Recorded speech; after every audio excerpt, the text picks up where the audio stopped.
Hello student, RC education of Bansur की online classes में आपका हार्दिक स्वागत है। हम पिछली क्लास में बात कर रहे थे आनुवंशिक विविधता उत्पन्न करने की बिंदु, जिसमें आज का हमारा टॉपिक होगा जर्म प्लाज्म संरक्षण।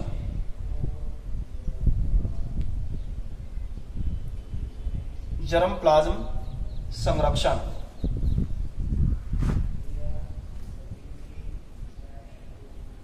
या जनन द्रव्य संरक्षण। जर्म प्लाज्म के बारे में आपको पहले बताया गया। तो जर्म प्लाज्म है क्या?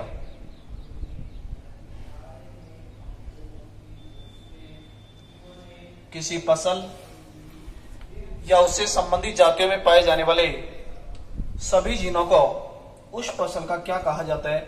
जर्म प्लाज्म कहा जाता है। जर्म प्लाज्म वह सामग्री है जिसके द्वारा उन्नत किस्मों का विकास किया जा सकता है। अर्थात जर्म प्लाज्म को ऐसी स्थिति में रखना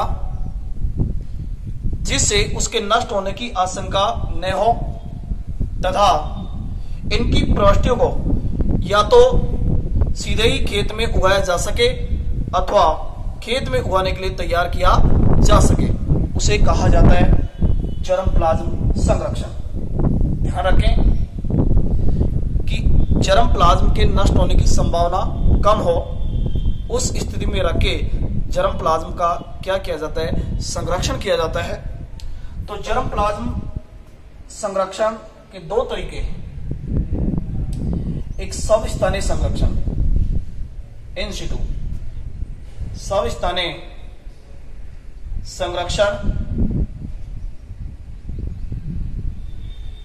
नंबर 2 होता है बाह्यस्थानीय।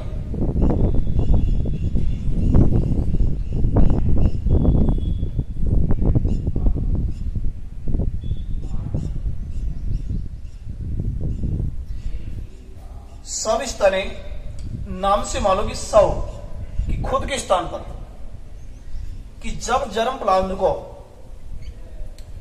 उसके प्राकृतिक आवास में ही, उसके प्राकृतिक आवास में ही संरक्षित किया जाता है। जैसे मैं आपको एक एग्जांपल तौर पर आपको बता रहा हूं कि वन्य जीवों पर ले लेते हैं हम। एक वन्य जीवों का संरक्षण किया जाता है एक सवस्थानीय, बाह्यस्थानीय। कि जैसे सरिस्का अभयारण्य है और सरिस्का अभयारण्य के अंदर हम देखते हैं कि जीवों को यदि उनके प्राकृतिक आवास में वहीं पर हम क्या कर रहे हैं? संरक्षित कर रहे हैं, तो वो क्या है? सवस्थानीय संरक्षण।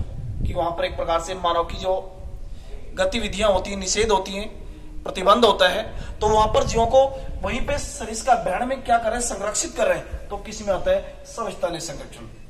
वही बात यहां पर है कि जब जर्म प्लाज्म को उसके प्राकृतिक आवास जिसमें उगाया जाता है वहीं पर क्या किया जाता है? संरक्षित किया जाता है। तो उसे क्या कहा जाता है? सवस्थानीय संरक्षण। ध्यान रखिए आप। सवस्थानीय जैसे बाह्यस्थानीय की बात करते हैं, जीवों की बात कर लेते हैं। जैसे अभी मैंने आपको बताया कि यदि सरिस्का अभयारण्य में जीवों को वहीं पर संरक्षित कर रहे हैं हम, तो सवस्थानीय। और यदि उन जीवों को वहां से निकालकर, जैसे चिड़ियाघर में वहां पर डालकर वहां संरक्षित करें, वो बाह्यस्थानीय, यानी प्राकृतिक आवास से बाहर। तो ध्यान रखें कि सवस्थानीय में उनके प्राकृतिक आवास में संरक्षित किया जाता है, जबकि बाह्यस्थानीय की बात करें कि जब जर्म प्लाज्म को उनके प्राकृतिक आवास से बाहर,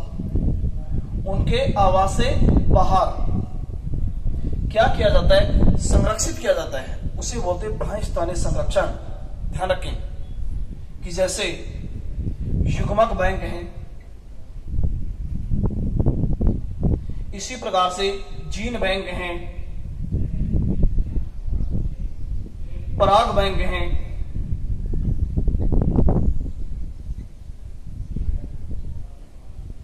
बीज बैंक हैं,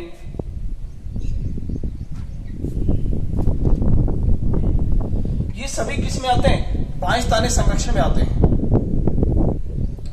तो ध्यान रखें सवस्थानीय कि जब जर्म प्लाज्म को उनके प्राकृतिक आवास में संरक्षित किया जाता है उसे कहा जाता है सविस्थानीय संरक्षण।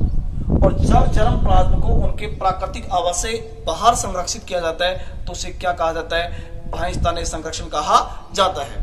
अर्थात जर्म प्लाज्म संरक्षण क्या है कि जर्म प्लाज्म को उस स्थिति में रखना कि उनके नष्ट होने की संभावना कम हो तथा उनकी प्रविष्टियों को या तो सीधे ही खेतों में उगाया जा सके या खेतों में उगाने के लिए तैयार किया जा सके, उसे क्या कहा जाता है? जर्म प्लाज्म संरक्षण। ध्यान रखें, दो टाइप से होता है, एक सविस्थानीय और एक बाह्यस्थानीय। सविस्थानीय में जर्म प्लाज्म को उनके प्राकृतिक आवास में संरक्षित किया जाता है, जबकि बाह्यस्थानीय के अंदर उसके प्राकृतिक आवास से हटाकर एक प्रकार से कृत्रिम आवास में उन्हें क्या किया जाता है? संरक्षित किया जाता है।